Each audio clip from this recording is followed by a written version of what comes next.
sun comes up on America, across open fields, small towns, and city streets, a new day begins. And here, we rise with it. This is where hard work meets headlines, where truth matters, and America wakes up informed. An interesting week. They all are. This is your country.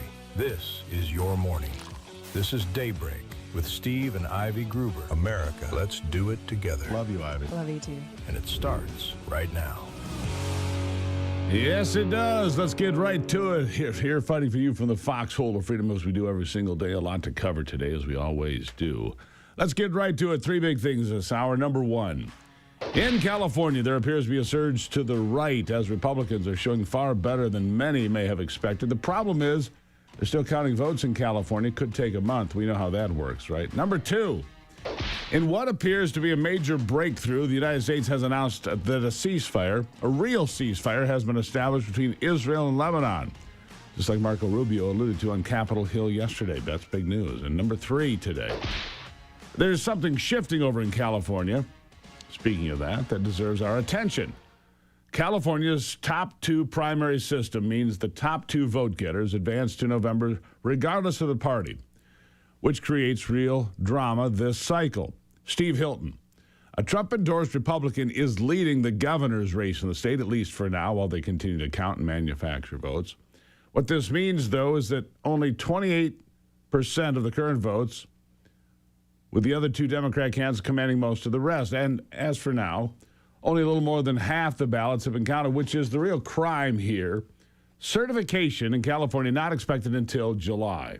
But for now, this is a solid GOP advance. It avoids the nightmare scenario for Republicans of splitting their vote and missing the runoff entirely, while setting up a competitive, though still uphill general election matchup in deep blue, one-party-controlled California.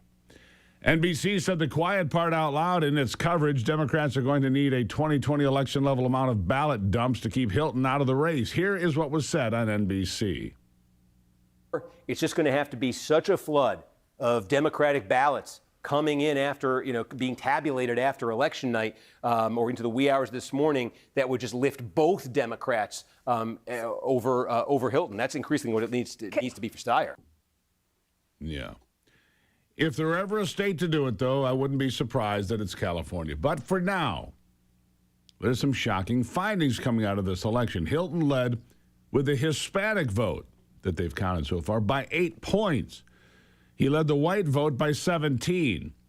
In deep blue Los Angeles County, Steve Hilton garnered 23% of the vote. 23%. He beat out Democrat Tom Steyer, for example, by almost a full point in Los Angeles. Think about that. This is big news and possibly the return of common sense. That's what this voter says anyway. Listen. Let me tell y'all something that the polls won't tell you. In California, there are many Democrats who are voting red this election. And not because red is so much better than blue, but simply because of common sense. In California, no matter which side of the aisle you stand on, we have all been receiving the ish end of this stick. So at this point, we're not voting red, we're not voting blue, we're voting common sense.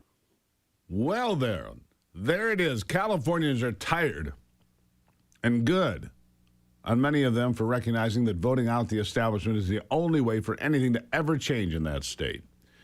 And we see that again in Los Angeles, where Spencer Pratt, a former reality star turned Republican, really gave the incumbent mayor Karen Bass a run for her money and beat out the other Democrat, a Democrat socialist, actually, Neitha Raman.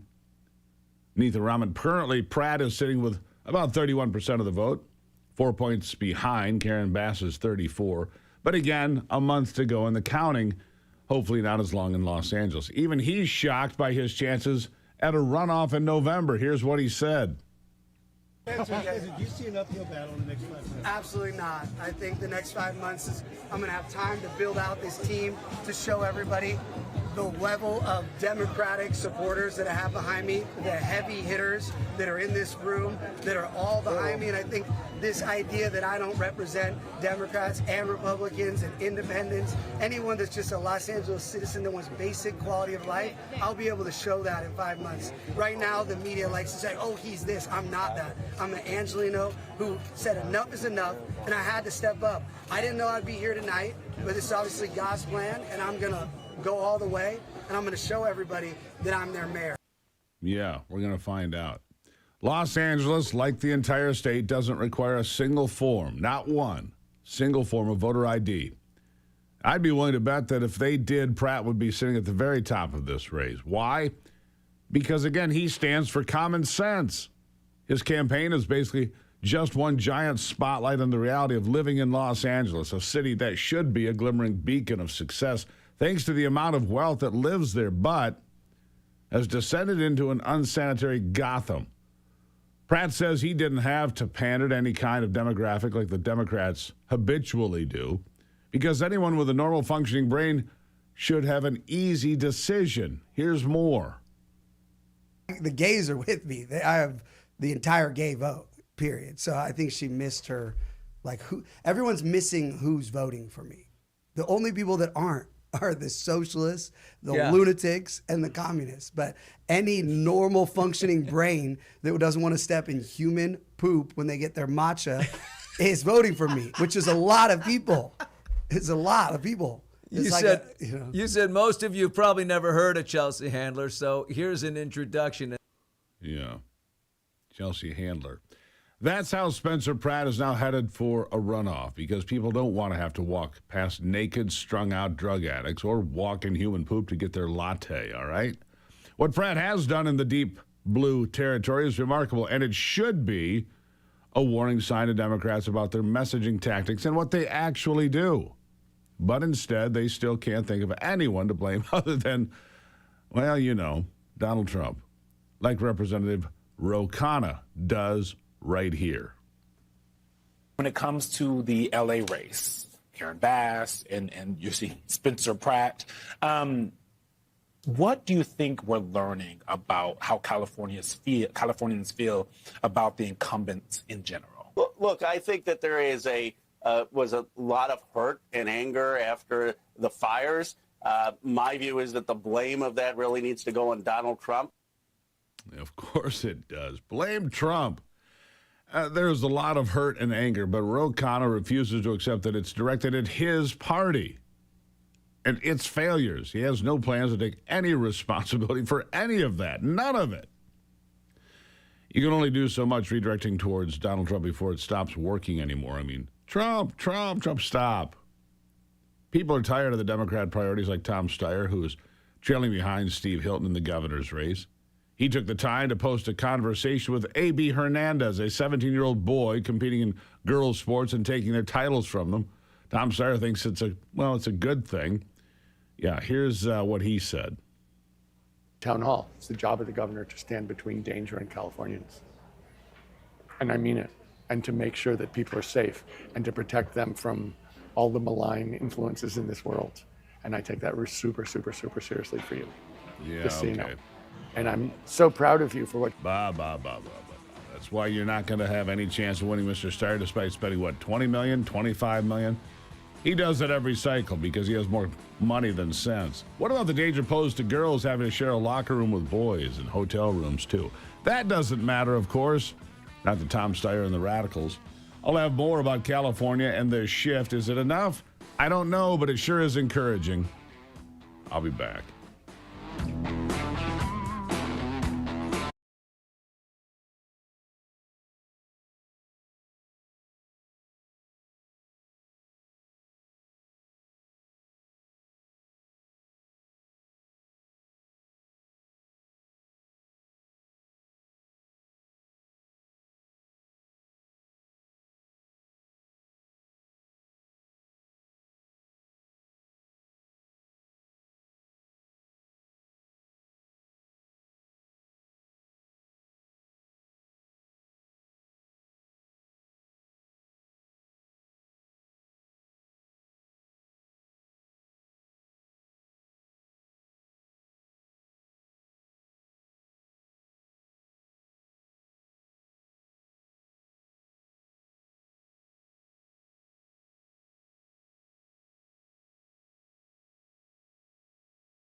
Like I was saying, what about the danger posed to the girls who are having to share locker rooms and hotel rooms at away games with boys? Because that's what it is. It's one of the easiest issues to face. How about the danger being posed to high school girls in other sports like volleyball or basketball who are suffering injuries thanks to the kinds of policies that Tom Steyer wants pushed? More and more Americans are worried about those dangers, and the Democrat Party is just bulldozing ahead, blind to those concerns. They don't care. Even CNN says Democrats should be licking their wounds, not celebrating anything. Here's what was said. Panel for some final thoughts on this election night. What are you thinking? California Democrats, this is a bad night for you. You've had weak candidates. And on the other side of the ledger with the Republicans, these are also candidates that, generously speaking, should not be performing as well as they are, and yet they are performing well. And this is a warning shot for you. Look, I think Karen Bassett's an embarrassing performer for an incumbent mayor. If Mr. Pratt does not win this tonight, if he doesn't make it to the final runoff, she should still be embarrassed. Message sent by Los Angeles voters: the Democrats suck, and they need to do something to fix their city. Karen Bass won tonight and lost the argument, and Spencer Pratt has won that. He's not likely to win in the general, though. Sad but true, but you don't know. He's in this. They're all saying the runoff is going to happen. She only got to about 36, 37%. And despite all the shenanigans on the left, Spencer Pratt is in this. And here's the thing. It's an uphill battle for Pratt or Steve Hilton to win either of their races, but that's not even the point. It's about how hard the Democrats have stretched their gerrymandering. They've drawn the line so tight that even a slight unpredictable shift in a high-profile race could wreck them. Think about it. Even if Pratt loses by 15 or 20 points in a high-turnout election, he can still do a ton of damage. If he fires up low-propensity Republican voters and gets more Democrats to cross the aisle, local Democrat reps will be failing and falling. And at the very least, it forces the Democrats to burn cash defending California, even after all their redistricting, instead of spending it on key races across the country. You got to remember, this is a post-Prop 50 election. Gavin Newsom gerrymandered these maps beyond recognition. And in other primaries, a Republican-held seat, the lone one safe Republican district in the state, winning it outright. In the 41st district, Republican Mitch Clemens is ahead of the Democrat incumbent. And in other districts like the Central Valley and San Diego, the GOP candidates made some very strong showings. Some of Newsom's decisions straight up backfired, like the 6th congressional district, where Newsom thought he could pick up a blue seat. Well, doesn't look that way so far. Listen. California's 6th congressional district right now. This is one of the districts that was redrawn because Democrats thought it would be a good pickup opportunity. Kevin Kiley is the incumbent. He's an independent now, but he was a Republican, and he's definitely not a Democrat. And the first two people in this race right now, and the top two advance, are the independent and the Republican, not the Democrat. Still only 50% counted right now. But how nervous are Democrats here that they might be boxed out of this district they drew as a pickup? Yeah. Gerrymandering can only get you so far before the will of the people win out. That's a lesson I hope you see repeated across this country over the remainder of this year. Look, California did everything they could to rig this deal. And right now it's not working for them because people are sick and tired of dodging the manure. Right? They are. Dodging the manure. Dodging the drug dealers. Dodging the homeless folks. Right? Dodging all of it. All right, another top news today, and this is a big deal. The United States has secured an Israel-Lebanon ceasefire in a major diplomatic breakthrough. Marco Rubio was on Capitol Hill yesterday talking about this. And it's pretty important. And Marco Rubio yesterday said that he believed that something was going to happen and that he was hopeful that a second day of talks between the Lebanese and Israeli governments would produce a plan to secure Lebanon from the Iranian-backed terrorist group Hezbollah. As I speak to you now for the second consecutive day and for the first time in many, many years, the leaders of the legitimate governor of Lebanon and leaders from the government of Israel for a second day in a row are meeting. Hopefully today will produce a joint statement and an action plan on a track for security in that country, independent from Hezbollah and its nefarious influence. Well, looks like they pulled it off. And that's pretty remarkable. And so congratulations to Rubio and the administration for delivering on diplomacy and peace in the Middle East again. To the naysayers, we don't care. People in the Middle East, they care a lot. This is just more evidence that this administration is doing things behind closed doors that you're not seeing, that are delivering real results, because peace between Israel and Lebanon is one of the big building blocks for a deal with Iran and the United States to happen. And they're getting it done. Pretty incredible. So, like you, I probably used to think that a mattress, well, it's not that important. Look, I use my bed every day. And for 4 months now, I've been sleeping on a ghost bed. And I'm going to tell you, I did great again last night. I don't know why. It's the first thing I check every morning when I get up. I look at my Oura Ring score. In the mid-80s again today. I mean, we are sleeping better than we ever have. Ivy and I both. It's an incredible, I don't know, it's an epiphany. It is. Like the light bulb goes off. Boom. It's made in America, this bed. So you're supporting an American company. And you're getting the rest, the revitalization, the healing you need when you sleep. Beds are serious equipment, and this one is the best that we have found. Ghost Bed. And by the way, if you're nervous about trying one, don't be. You can keep it at home for 101 days. If you don't like it, call them up and say, come pick it up, and they will. Ghostbed.com. Promo code is Gruber. All right, you're going to have the best savings of the year. Ghostbed.com. Promo code Gruber. You'll be pleased. Send me an email when you are. I'll be right back.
Brian Hooker is missing.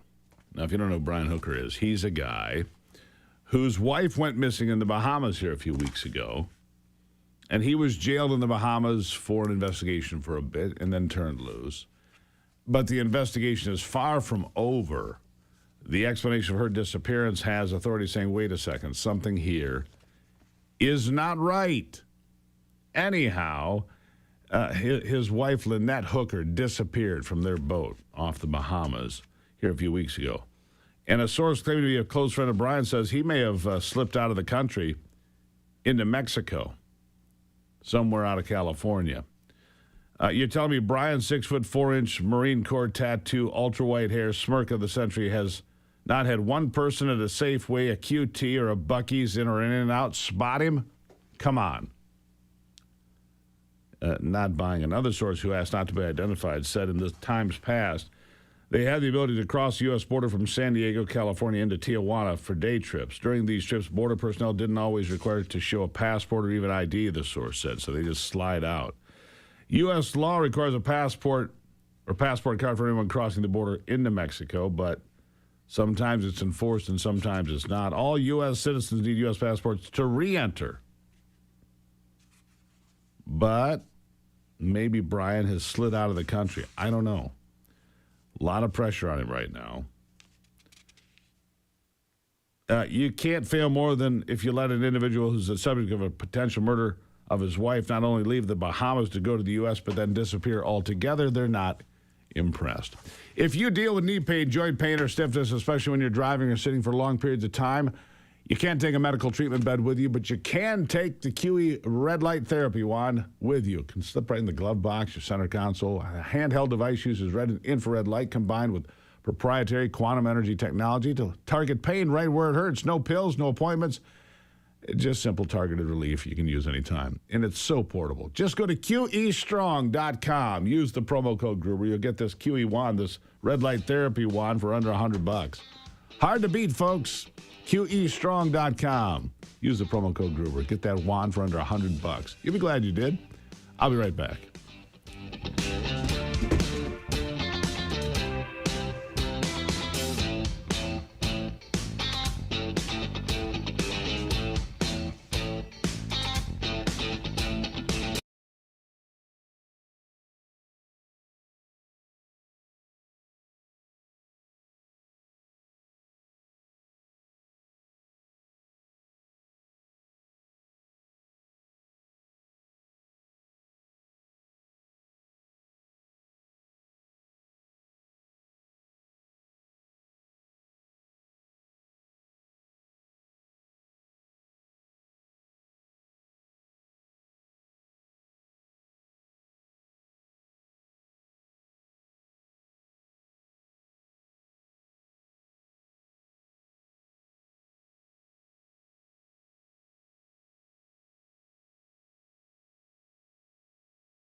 You know, it's not just about supporting the American farmer, it's about supporting the small farm as well. It's time for us to not just say, hey, what's the government going to do for us? You have to take it into your own hands, and you have to protect. You need to protect small farms, medium farms. The large farms can protect themselves in large part, but they're important too, obviously. Joe Maxwell is the president of Farm Action Fund. Farm Action is launching a bipartisan push to elect pro healthy food and pro-rural American candidates.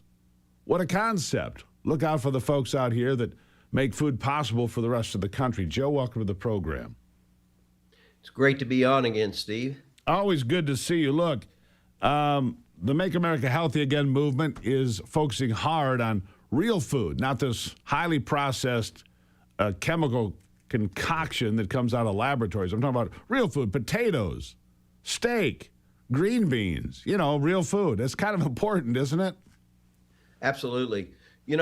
Today, Steve, 63 farmers will go out of business.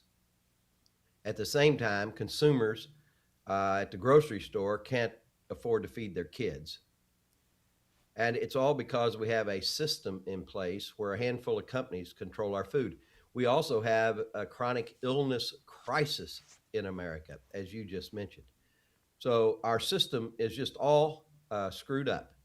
And we need to find candidates. We need to support candidates in this upcoming election. They understand that and will work together across the aisle to fix it. Fix it not only for rural America and farmers, but also fix it for their kids' health, for the future of this country will depend upon a healthy America. It's incredibly important. Around here, we have a couple dozen chickens. We're growing peppers and onions and tomatoes, and we do this because it's a fun thing to do. First of all, you get the family involved. You're growing your own food. It's interesting. It's fun. And it's healthier.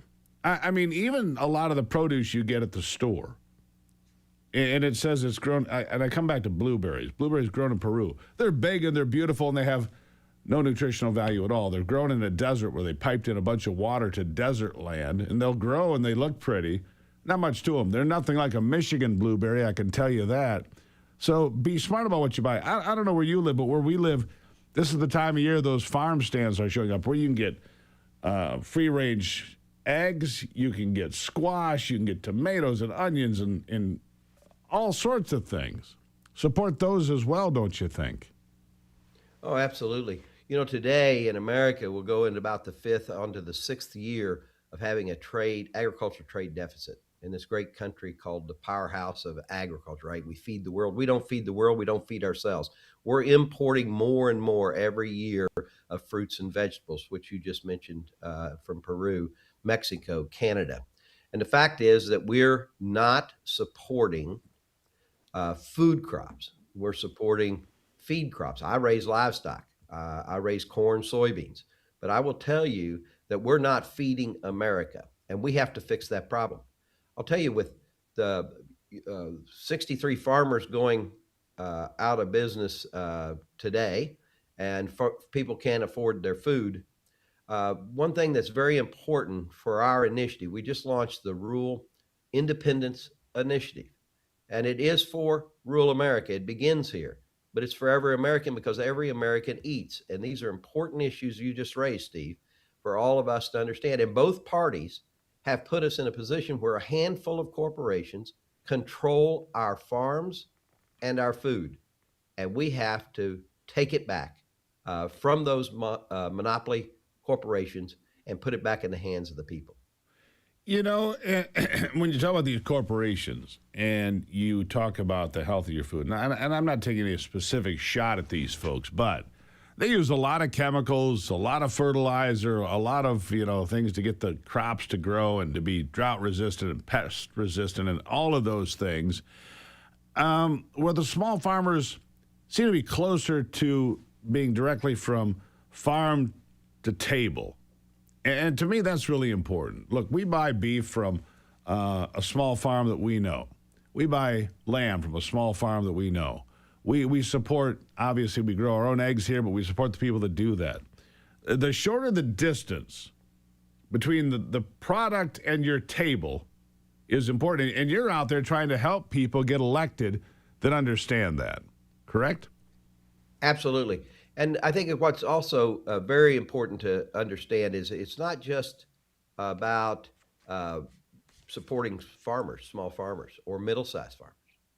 It's about supporting candidates that get this issue, that can support the Make America Healthy Again movement, regardless of which party those folks are from.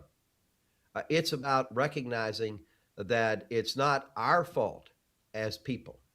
It's the system that's fixed and rigged, and it's been rigged for too long by both parties against the people for a handful of corporations.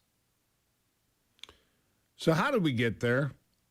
I mean, this kind of came out of the end of World War II when we had a need for people to go back to work. I mean, during World War II, victory gardens that people had, the small plots like we have here, produced 40% of the produce in this country. It's a remarkable achievement. 40% of the food was grown by the people themselves and not on so-called farms. And yet somehow we went from that to canned peas. I hate canned peas, by the way. And who doesn't?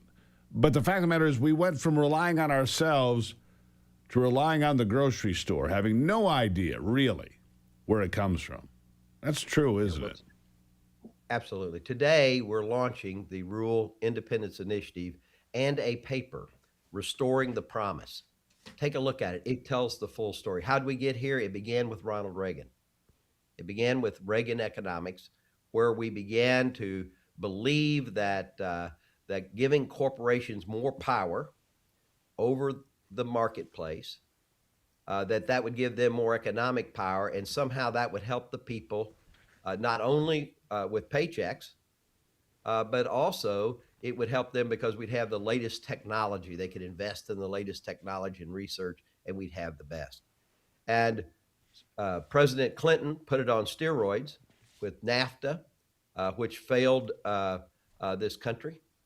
And we saw every president since Reagan and the parties line up with the neoliberal type of agenda that put together a global strategy on food. What happened was while they moved this way, they pitted us against each other as people. See, this is very important for everybody to understand. It's not because of our differences that this system, our government, our economy has failed. It's because the parties have pitted us against each other, using our differences the whole time that they could make the rich richer. They could allow monopoly companies to take over our food, farms, and many other sectors in this country, all the while taking the money out of the working families' pockets and driving the farmers off the farm. Joe Maxwell, I applaud you for your efforts. We do need to pay attention to local farms, small farms, and backyard gardens again. Take accountability for ourselves. Joe Maxwell, nice to see you. I wish you well with your initiative. Thank you, Steve. Good to be on again. Really appreciate it. All right, let me come back. Chaos on Capitol Hill. Boy, was it a circus yesterday. I'm going to share scenes from inside the big top when we come back.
If you missed it yesterday, it was an absolute circus. I mean, an absolute circus on Capitol. I don't know why they bother to hold hearings anymore. In the age of TikTok and social media and little, viral clips, that's all these people are trolling for. They don't care about having an honest conversation about anything important. It's all gotcha moments and speeches and pontificating and slamming their fists down, and it's embarrassing. This is why Democrats in Congress have the lowest rating of anyone or any group in America. Look it up. Congressional members that are Democrats have the lowest rating of anyone. Republicans not a lot higher, but a bit higher and doing better. And you say, why? Well, look, I've got some answers for you right here. Let's start with this one. Democrat Senator Tim Kaine. Remember him? He ran as the vice presidential candidate with Hillary Clinton. What a champ he was. Never to be vice president. He actually compares Jim Crow laws created by his Democrat Party. He compares that to refusing to mutilate children. It's mind-blowing, but here it is. After the founding era, where there was Jefferson and Madison and Monroe, who were the great leaders of our country, we went into about a 150-year political eclipse on the national stage because we made our politics about kicking around marginalized, oppressed people, in Virginia's case to African Americans. And that was the dominant feature in Virginia politics for about 150 years. Who can we kick around? Who can we direct hate towards? And that led, what did it get to Virginia? I mean, we were bottom per capita income when I was born. Thankfully, we've turned the corner on that. And thankfully, Virginians could see that for what it was. Okay, attacking on trans people is sort of like the new version of kicking around who we used to kick around. Virginians rejected it. Last thing I'll just say is this. If you're a trans kid watching this hearing, if you have friends who are trans kids, if you have family who are trans kids, if you're not trans but you're grappling, as Ms. Cole so accurately put it, like you're a teenager, you're an adolescent, your body's changing, you're confused, and you're trying to figure it out. There is some intentional effort to make you feel bad about yourself. Trans intellectual, meaning he's a moron. I mean, these people are just, it's bizarre, actually. How about this? Marco Rubio just slamming the door on a hysterical Democrat who acts like a child. I mean, they all do. Acting like a child at a public hearing. This was also on Capitol Hill yesterday. To me, we didn't elect these people to act like petulant children. At least I didn't. Here it is. Last question for you.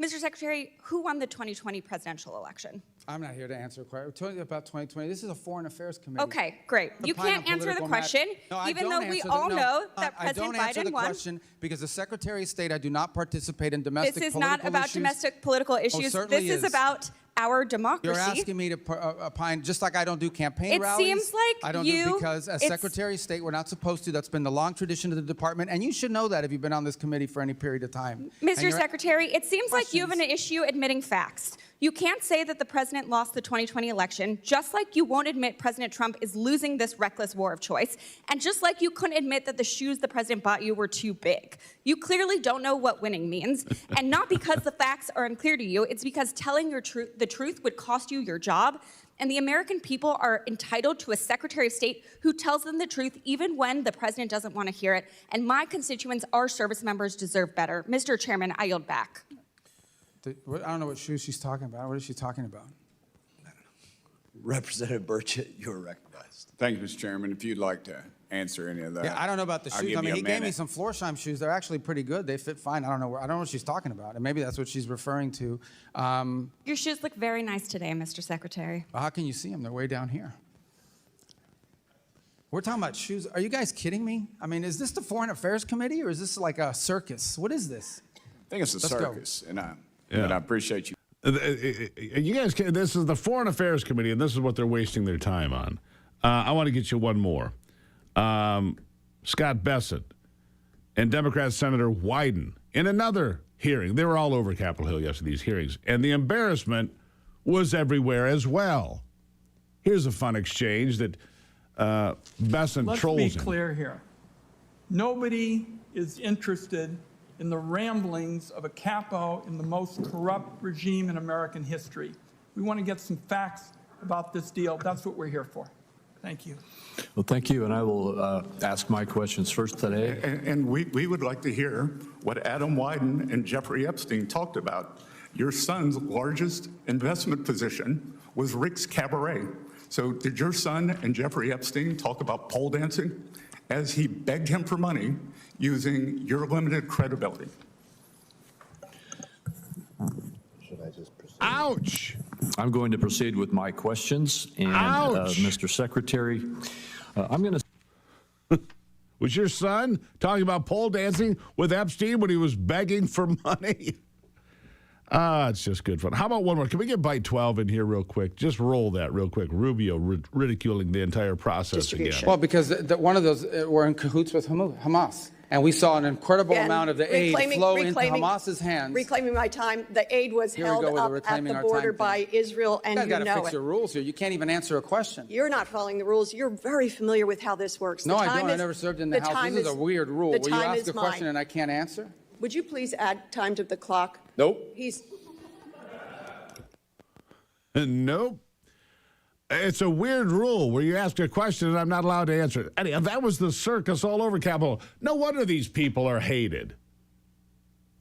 You're not there to do performative political art. You're there to do a job. Do your damn job. Stop acting like fifth graders in the lunchroom, all right? It's like a food fight of stupidity. Just saying. Rubio was fun. We're going to have Ivy weigh in on that in the next hour because she was watching some of that too, and she's going to go, what the heck is going on? That's what I'm saying. I'll be right back.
All right, if you love digging into the forgotten stories that shaped America, I don't want you to miss the latest episode of Forgotten America with me and Ivy. On Monday, we're dropping a brand new one, Dr. Robert Malone, for a fascinating conversation about ticks.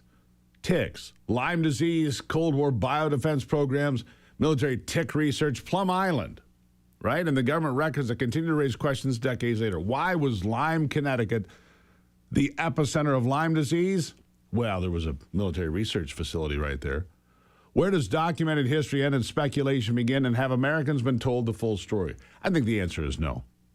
Join us for this great episode of Forgotten America. Comes Monday morning at 9 a.m. You can get all the Forgotten America episodes on YouTube. Become a subscriber for free. Just search Steve Gruber on YouTube and subscribe so you never miss an episode. Here's a preview of what's coming Monday. The secretary shared with me that he is communicating regularly with Pete Hegseth, and that Hegseth had agreed in principle to declassify the classified military intelligence beyond what's in the CIA reading room concerning the biowarfare program that existed for Lyme disease and tick-based transmission. And this all predates the biowarfare convention. So just to be clear. So hold on. Just so I'm clear on what you're saying here. You're saying this was something that was studied, manipulated potentially, and created by the government. So absolutely. Absolutely. Created, manipulated, put forth by the government. Again, go to the YouTube channel, Steve Gruber. You'll find all of these episodes now. Susan Kokinda, Dr. Robert Malone, Dr. Robert Redfield, fascinating conversation with him, and so many more. And we spend time, no commercials, just conversations about big topics. What do you think about the ticks? And these tick boxes that are allegedly being found on people's ground with ticks pouring out of them. You know whose name comes to mind? Bill Gates. Weird, right? Conspiracy theory? I don't think so. Watch the episode and you decide. Drops Monday morning at 9. We've got another big hour of Daybreak coming up. Ivy will join me at the top. Don't miss it. Straight ahead.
America's awake, and we're just getting started. The headlines that matter, the stories they won't tell you, and the voices fighting to be heard. This is your country, your morning, your daybreak with Steve and Ivy Gruber. A new hour starts right now on Real America's Voice. All right, let's launch it off. Light that fuse. Here we go. Another big hour. Welcome back as we continue fighting for you and America from the foxhole of freedom.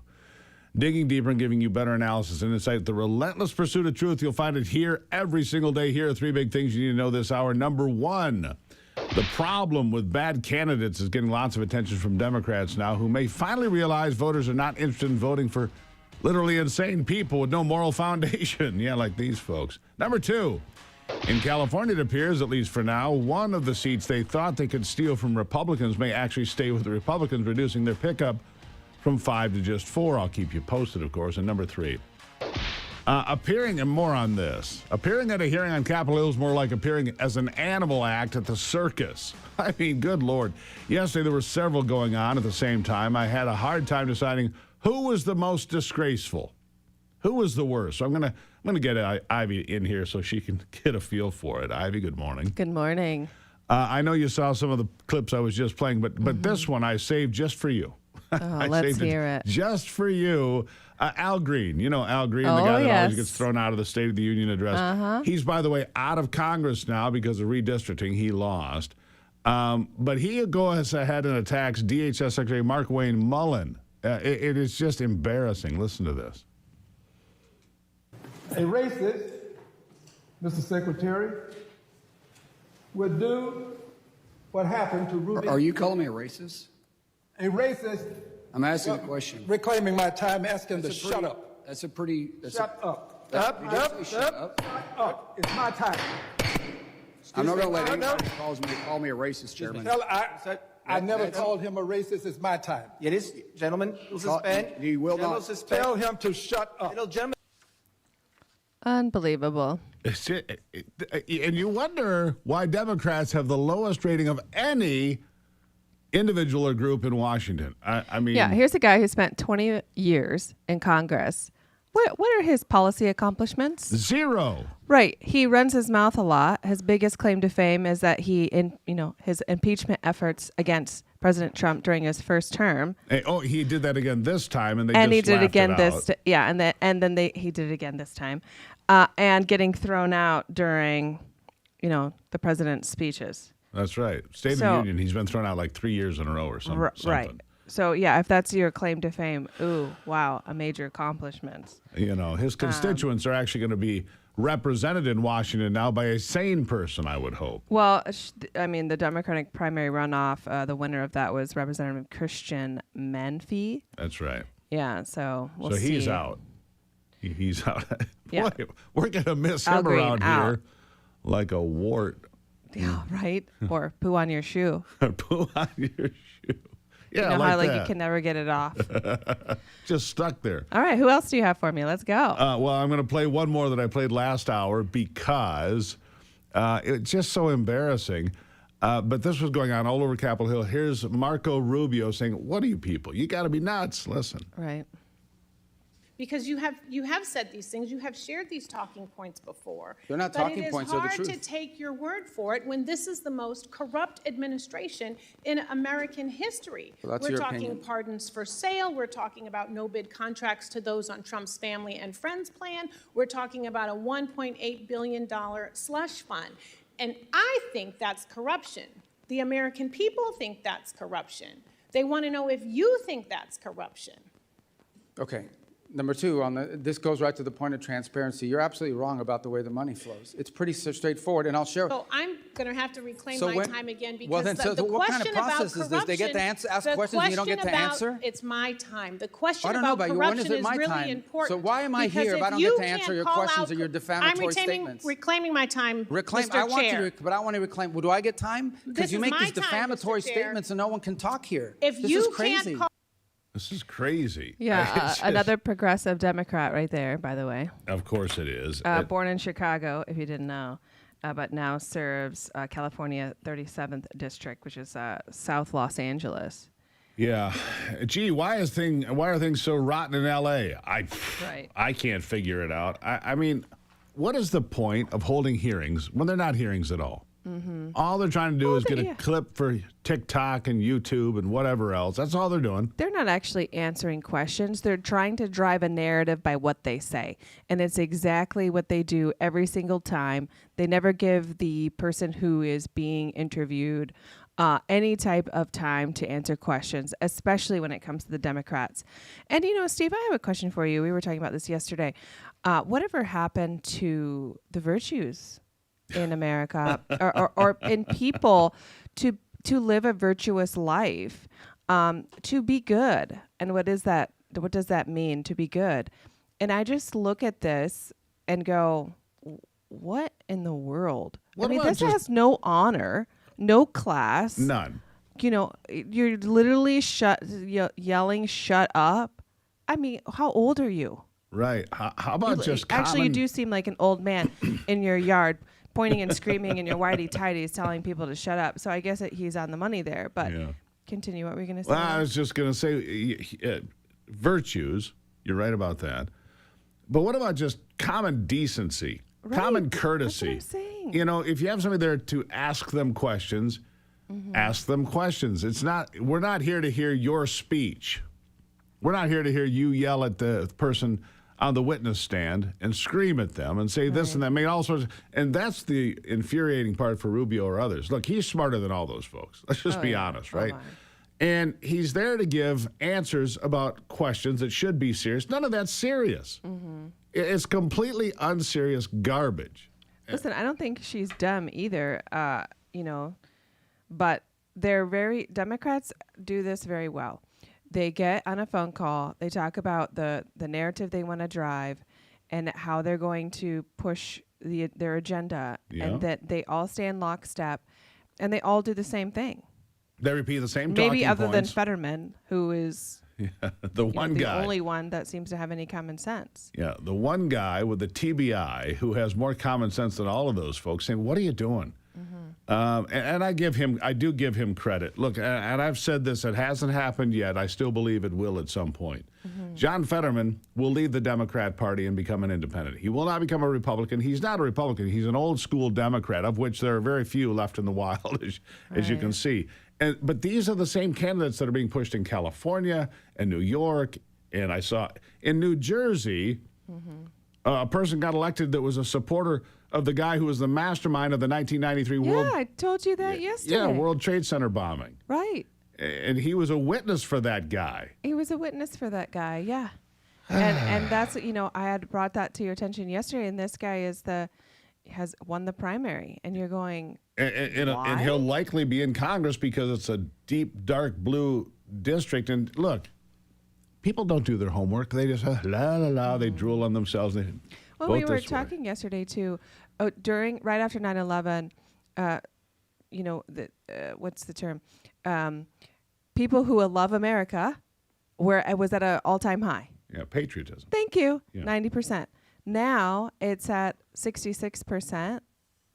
But among Democrats, it's at like 35%. It is. Democrats that love America, about 35%. I mean, that is astronomically low. And astronomically insane. Ivy, love you. Nice to see you. You'll be back, of course. All right. Love you. What do you guys think of that? Send me an email, stevegruber.com. Back after this.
All right, so freedom of speech, foundational for me, for anyone who watches this program, you know that. I'll bring on guests. I'll talk to anyone at any time about any topic. I don't have to agree with them, but I'll let them have their piece. I'll let them have their say. And you're allowed to say really stupid things. It's protected under the United States Constitution. My mother taught me that when I was a kid. If you want to know what people think, let them speak, and then you can decide what you support and what you don't. Joining me is David Coleman, senior partner with the Coleman Legal Group, because there's a guy that said some stupid things. And he's now the target of a defamation lawsuit filed by the Grosse Pointe School District in Michigan. And David, this guy said stupid things, but he didn't do anything that's defamatory that I can tell. It's just that this school board, like so many these days, they just don't want to be criticized, it seems to me. Good morning. Nice to see you today. Good to see you, Steve. Yeah, you're absolutely right. You're seeing this more and more with these boards. Michigan State University, Rochester Hills School Board, many of these public bodies clamping down on any dissent from the decisions of the board as a whole. You see that all the time. This case you're talking about over in Grosse Pointe, a board member didn't like what a local citizen was saying about him on Facebook. He compared him to the Ku Klux Klan, MAGA, stuff like that. And so he filed a lawsuit. And these are commonly referred to as SLAPP lawsuits, kind of an appropriate acronym. It's SLAPP, Strategic Lawsuit Against Public Participation. That's what the lawsuits are. And they're done to try to chill speech. Like you said, we should let everybody speak their mind as long as it's not obscene, a true threat. I mean, obviously there are parameters, but for the most part, people are free to speak their mind. And if you disagree with them, the answer is Justice Brandeis said 100 years ago. The answer to that is always more speech, not enforced silence. So what happened here specifically? Because these people do not want to be questioned. Maybe it's boys and girls sports. These local boards, if they're bringing in a data center, they don't want to be challenged. We're going to do it. We don't care what the people say. I mean, that's the attitude. I've been elected to the school board, therefore I have all this power. You don't have power. You're a school board member. You're a county commissioner, whatever you might be. But they do not want to be criticized in far too many places and think that they have the right to shut down discussion. Silence! Come on, right? Yeah, you're absolutely right, Steve. And look, in this situation, it happens to be a conservative school board member who's usually right from what I can tell on most issues. I would agree with them on. But on this issue, look, you don't attack somebody who is with a lawsuit and try to, drain them financially and harm them in that way just because they say something you don't like. I mean, that's ridiculous. Hey, Steve, if somebody called you a communist or whatever, are you going to sue them over that? Of course No, I'm going to not. laugh out loud because Exactly. I am the anti-communist. And if somebody called me a member of the Ku Klux Klan, which they do, by the way, David, because he's a conservative commentator, therefore he's a fascist and a white supremacist and a member of the Klan. Well, none of that's true. I just laugh it off. Right. And what's really interesting about this case is it may be the first test of this new law in Michigan that was passed last year with bipartisan support. It's kind of an anti-SLAPP statute that was passed a year ago in Michigan. And it protects speech and it allows people who are served with lawsuits for defamation, like this case over in Grosse Pointe, to then ask the court to freeze all discovery, not allow all that time-consuming, expensive process to begin, expedite a hearing on the bottom line issue in the case, and is there a First Amendment protection or not, and a judge can rule and throw out a case before anybody had a lot of money. So with these new laws, and it's not just Michigan, but we'll just focus on that one. That's where this case is. Does it have any merit? To you, it doesn't seem to. And like you said, this is a conservative member of the school board, but the power still goes to their head. Their ability to silence dissent goes to their head. This is not unique to one side or the other, although I do see those left-wing school boards and left-wing county commissions being a lot more aggressive and things like this. But in this particular case, I just think this guy's wrong. I just think he's wrong. And why waste time and money to go after this? It's a waste of time. He insulted you. So what?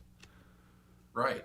It's like grow up. I mean, again, the answer is more speech and explain your position on whatever the issue is. And, there's no such thing as a heckler's veto, all these things under free speech, First Amendment law are so clear cut, Steve, that usually you're right. It usually is coming from the left against a conservative person. But in this situation, it's a conservative suing a liberal who made some outlandish, ridiculous statements. And, here at Common Legal Group, we always support everybody's right to free speech. I don't agree with this guy in Grosse Pointe. I don't agree with what he said, but he certainly has the right to say it. And then you can debate it in the public arena or ignore him. I mean, people like this, you just ignore, honestly. Exactly. If you got a heckler in the audience, you just say, yeah, whatever, dude. Yeah, it's unless, of course, we've seen these folks. I saw some Antifa folks get removed from a city council meeting here somewhere in America in the last couple of days. Yeah, if they're getting violent or being, as you say, profane or creating real problems, you just say, look, you got to go. But other than that, you deal with it. You live with it. I also don't like the fact that they cut people off at the microphone. The left, very popular with this. If there's somebody at the microphone, they just don't like it, they just cut the mic. That's not how we operate, folks. Anyhow, David, good to see you. Yeah, good to see you, Steve. Again, free speech is at the forefront of almost every topic that you see in the news today. It's really amazing how it's under assault. Free speech is under assault. Yeah, it is. Esquire Bob, my other good friend attorney, told me that wasn't true, but that was about 10 years ago. He came back a couple years ago. He goes, you were right about that. And I just said, yeah, I'm glad you see it.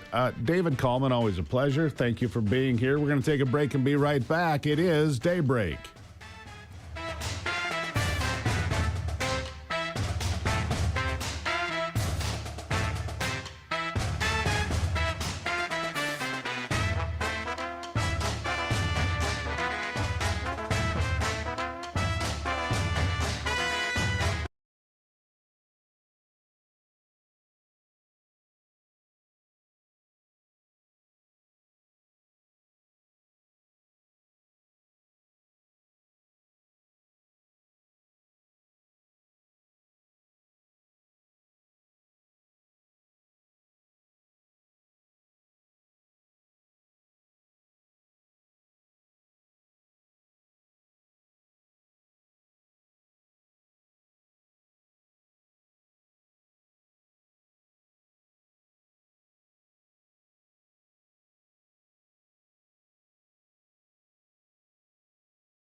All right, so here's a story I have been following a little bit. It is completely outrageous. It finally settled properly, but it is so outrageous I had to share it with you because I wanted you to see this and be familiar with what we're learning. Rick Chow, he was a shop owner. He shot and killed Cyrus Cormac Belton several years ago. He was held 3 years without bond. 3 years. For killing this teenager. It happened in South Carolina, believe it or not. He was acquitted because the jury says, look, that's self-defense. It's self-defense. A jury in Richland County found Rick Chow not guilty this week in the shooting death of 14-year-old Cyrus Cormac Belton. On the 28th of May, 2023, Chow and his son, Andy Chow, pursued Cormac Belton out of their Columbia, South Carolina convenience store because he was stealing. The father and son duo chased the teen about 100 yards before Chow shot him with a .45 caliber Glock. Cormac Belton was carrying a semi-automatic pistol at the time. And Chow's defense contended that he aimed the gun at Andy Chow, which caused the elder Chow to fire the shot in self-defense of his son. The jury agreed. The 14-year-old with a handgun got shot and killed. Well, of course he did.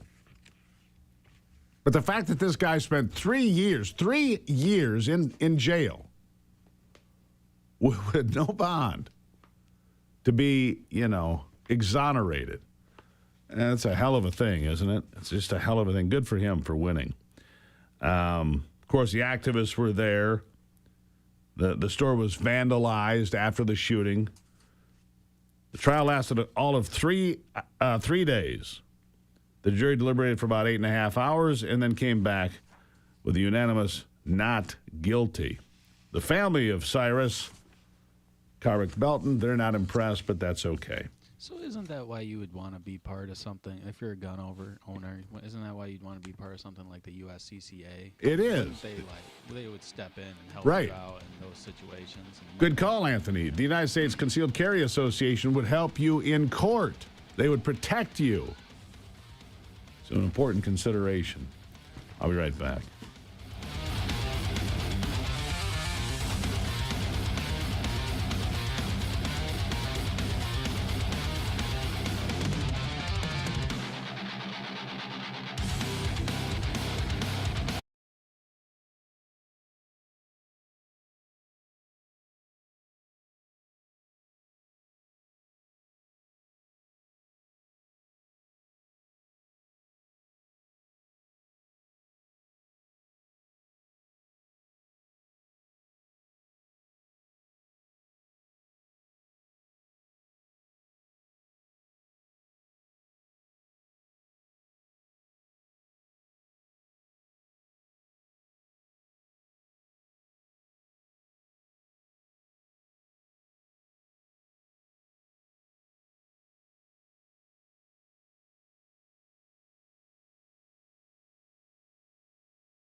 $150 years of freedom. It's a reminder that our founders built this country on liberty, independence, and the belief that Americans should control their own future, not government bureaucrats or corporate activists. That's why I'm proud to partner with Old Glory Bank. They're standing up for the ideals that made this country great. The Constitution, the First Amendment, which we just talked about, the Second Amendment, and all the freedoms they promise.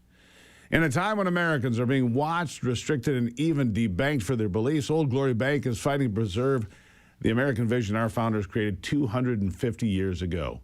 Learn more at oldglorybank.com/RAV, oldglorybank.com/RAV.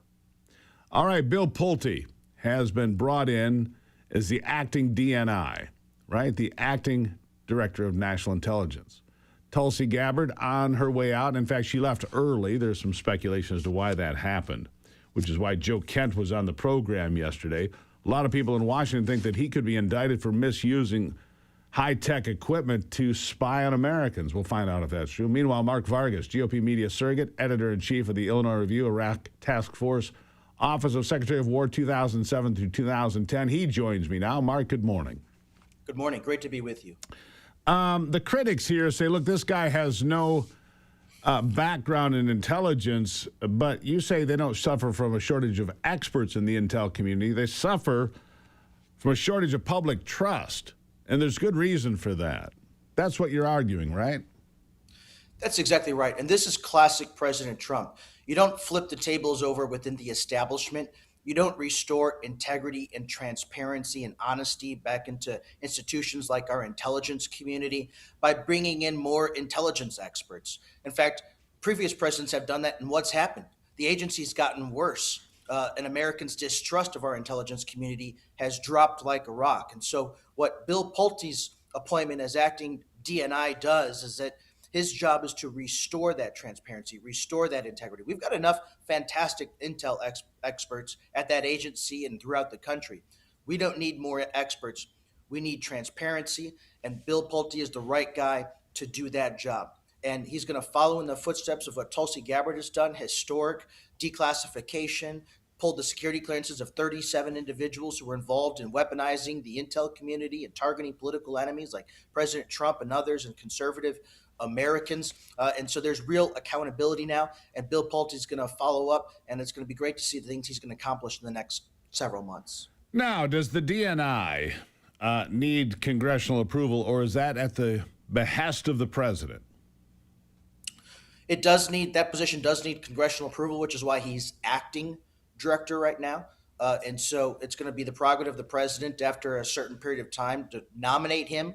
But you've got a window of about 7 months, I believe, of that Mr. Pulte there can serve as acting director. So Tom Tillis, the outgoing, I'd say disgraced senator, Republican senator, says he will not support. Any other indication from the tea leaves? I'm going to guess you get support from John Fetterman that'll balance that out. But what about the other usual suspects like Murkowski and others? Are they going to be here? What about Bill Cassidy? He got tossed. What about John Cornyn? He got tossed. Is it going to be an uphill fight? No doubt about it. I call this the Rhino Revenge Tour of Cornyn and Cassidy. And so you're going to have those typical Rhino Republicans like Murkowski that is going to push back. And so it is for the president, unfortunately for the American people and for transparency, it is going to be difficult to get these nominees through because of the Rhino Revenge Tour that we're seeing there in the United States Senate. You know, let me shift gears with you here, Mark, because other places, I want to look at California for a second in the primaries from Tuesday. Democrats can say what they want. But for the first time in more than 2 decades, a sitting mayor in Los Angeles is going to a runoff. Now, I don't know that Spencer Pratt's going to be strong enough to win the job as mayor in Los Angeles, but the fact that he forced Karen Bass into a runoff, pretty remarkable. You look at the Republican performance in California, and if I were a Democrat, I'd say that does not bode well for us come November. What are your takeaways? You're absolutely right. I mean, it is remarkable that you've got a Republican leading the race for governor of California. You've got Spencer Pratt, who's forced a runoff with Karen Bass.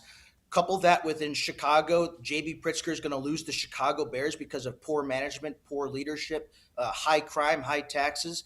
And then you add the Democratic National Committee in overall. I just wrote a piece on this. Going into the summer here, the Democrats have $14 million in the bank, $18 million in debt. The RNC has $124 million in the bank, zero in debt. The Democratic Party cannot raise any money. In fact, they're pulling out bank loans in order to help fund statewide and operational capacities because they don't have the funding. And so you put all of those pieces of the puzzle together. This is a nightmare scenario for Democrats going into a very important midterm election cycle. The socialist wing of the party that's hijacked the Democrats. The average American, this is proving by financial numbers and by what we're seeing in California and Illinois, is that average Americans, including Democrats, the John Kennedy Democrats, don't agree with the new platform of the Democratic Party, which is anti-police, pro-criminals, pro-illegal aliens, pro-encampments near the schools, penalizing the wealthy and taxing them out of their own states. That does not work, and we're seeing those results. This is going to be a heck of a midterm for President Trump and the Republican Party in November. You know, you also look at California 6. Kevin Kiley was a Republican. He switched his registration to independent prior to this race after Prop 50 passed. He's leading the race for California 6. He's followed by Michael Stansfield, another Republican. A California scheme to pick up a number of seats may have run into a bit of a roadblock here in California 6 because if two Republicans end up on top, because Kiley, you know, he's middle of the road at best. I get that, but he's from California. It's better than the alternative of some radical leftist like Richard Pan, the Democrat, who's running in third place currently. The problem with California, though, as you know, Mark, they're going to be counting votes for the next couple of weeks, 3 weeks, whatever. They'll find, you know, ballots in the trunks of cars and behind grocery stores or wherever they come from. So I'm not confident yet, but it's still the Republicans overperformed in California like I have not seen in quite some time, and that is good news. Well, I'm so happy to see the president's post on Truth Social that he wants the U.S. attorney to take a look at the shenanigans going on involving the California elections. That's great because sunlight is the best disinfectant. Creating this sort of transparency and accountability and turning all eyes and cameras on their voting process and counting those votes, I think that's great. And I have to hand it to Spencer Pratt. I mean, he's run one hell of a campaign. He's gone viral. And what makes him so effective is he's speaking from the heart. I mean, this is a guy whose family lost their home. His parents lost their home. He's so passionate about this. And that passion and compassion combined for all of the other residents that have lost homes and see a mass exodus of people, that's resonating with everyday Californians. And so he's been so effective. And I think that is trickle-down effect. And we're seeing big wins, great position for Republicans in California. It's great to see. The takeaway is Republicans have money in the bank. Their powder is dry. And now Democrats are going to have to spend money to defend seats in California they never thought they would. And that'll draw money out of other races and other critical places. Mark, I got to leave it there. Nice to see you today. Great to be with you. Thank you. Good to have you here. That's right. It's going to cause Democrats to spend money in races they thought were safe and secure. Well, guess what? Your policies are so awful. You got to spend money to defend those bad positions. A lot of it, probably. I'll be right back on Daybreak.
want to go in a different direction here for a few minutes because it's another one of those stories that you won't hear probably anywhere else. And we try to dig these stories out for you because they're interesting and they're important and they're ignored by and large because they're not, the big thing at the top of the sheet with, people screaming, and you're not going to get a bunch of clicks on it. But my next guest is an anthropologist, Elizabeth Weiss. Dr. Elizabeth Weiss is joining me because she says that female scientists are being pushed out of research in some areas, including the Native American Graves Protection and Repatriation Act. Doctor, thank you for being here. Thank you so much for having me on. Let's talk about this. The Native American repatriation policies were to protect grave sites of the indigenous peoples of this country, but it's gone far beyond that at this point. You say unintended consequences from government programs. We hear that a lot, but in this particular case, first of all, what was the act supposed to do, and what is actually happening? Well, what the act was supposed to do was both protect graves that were still in the ground, but also where excavations have occurred and that there were collections that could be clearly tied to a modern tribe, like with historic documents. Those collections were supposed to be given back to the tribe that they belonged to, that they had a clear connection with, through a preponderance of evidence, so genetic evidence and historical document evidence. But now what's happened is actually the intent of the law has gone to the wayside, and the compromise, which was to leave remains that were not connected to modern tribes and artifacts that were not sacred or burial goods in museums and universities for scientists to study, has crumbled. So it's no longer that scientists can study even remains that are not linked to any modern tribe.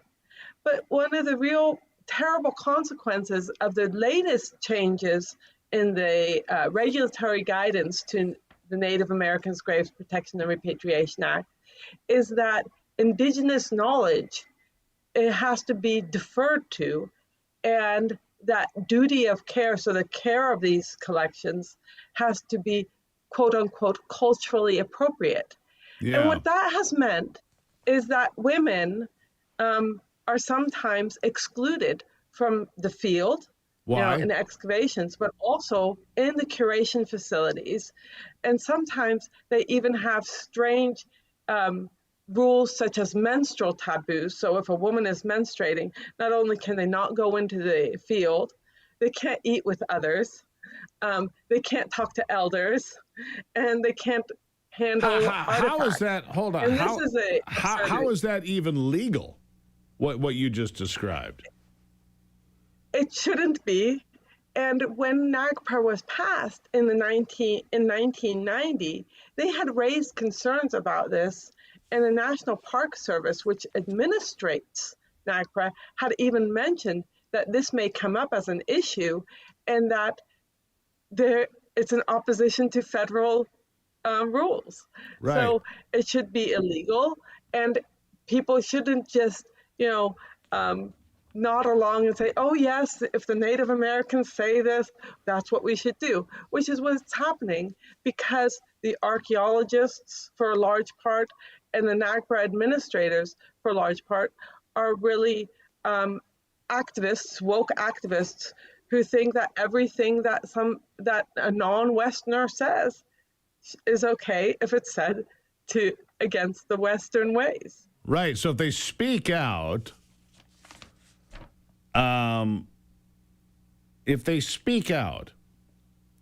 like you did, and you did, you get silenced, you get marginalized, you get targeted, you get smeared, right? Absolutely. Not only do you get smeared as anti-Indigenous and a racist, but you also get locked out of your collections. So they literally changed the locks when I spoke out to keep me out of a collection that I curated, took care of, and researched, and helped others research for 18 years. And one of the things is that the first thing they did when they took out, removed me from access to that collection is they put a menstrual taboo in that in their policy, saying that menstruating personnel cannot go into the collection facility. Interestingly, they used personnel because they couldn't bring themselves to use the word woman, because in their woke mind, men can menstruate too. Well, there is that. Yeah, there is that. Did the indigenous people have that confusion? Just a. I don't think so until about the late 80s. Actually, the whole two-spirit cultural aspect of current modern Native Americans came up in a conference, and was the two-spirit term was coined at a gay, lesbian, bisexual conference in the 80s. It was not known before. Right, so there really isn't any historical foundation for that. Real historians, real anthropologists, real archaeologists, real scientists say, yeah, that's not real. But when you say that, then, of course, you get marginalized for being a bigot, of course. Last word to you. Yeah. Well, I think the thing is that people sometimes think that anthropology and archaeology is this esoteric field that is just out of curiosity and what, so what? Right? But what is happening is that these woke ideas coming from the academic halls in these fields like anthropology are seeping throughout our culture. And they're not going to stay in anthropology. We know they haven't stayed in anthropology. And we have even seen now, like the University of Massachusetts Pediatric Palliative Care has guidelines on we need to throw the brakes on these things. We need to throw the brakes on these things, Doctor. We do. I got to leave it there. I'm up against the break. Yeah, we need it. And I really appreciate you being here, putting light on this. Thank you for stopping in. Thank you. All right, back after this with sports.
All right, let's check it out. Sports with Brock Palmbush.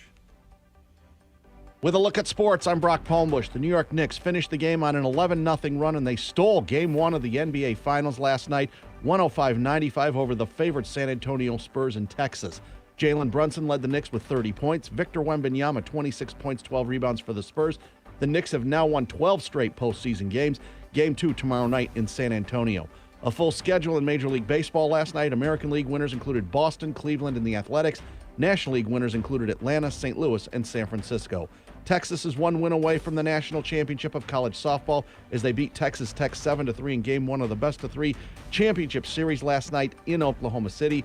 Game 2 set for tonight. In the WNBA, there were just 2 games. Winners were New York and Phoenix, and women's top seed Arina Sabalenka was upset at the French Open in Paris. That's a look at sports. Back to you, Steve. All right, Brock, thank you very much. Who do you support to be the Republican nominee for president 2028? Huh? Who do you support? Because there seems to be a bit of a horse race now. And President Trump, he's non-committal. Is it J.D. Vance or is it Marco Rubio? Those are the 2 top contenders, of course. He does say this. He says a Vance-Rubio team would be very hard to beat in 2028. I agree with that. Marco Rubio is unflappable. And J.D. obviously has had a good impact on this administration. But what do you think? I'm curious your thoughts. So send me an email, stevegruber.com. Are you in the J.D. camp or the Rubio camp? Or are you happy with either one? Or not happy with either one? Which is it?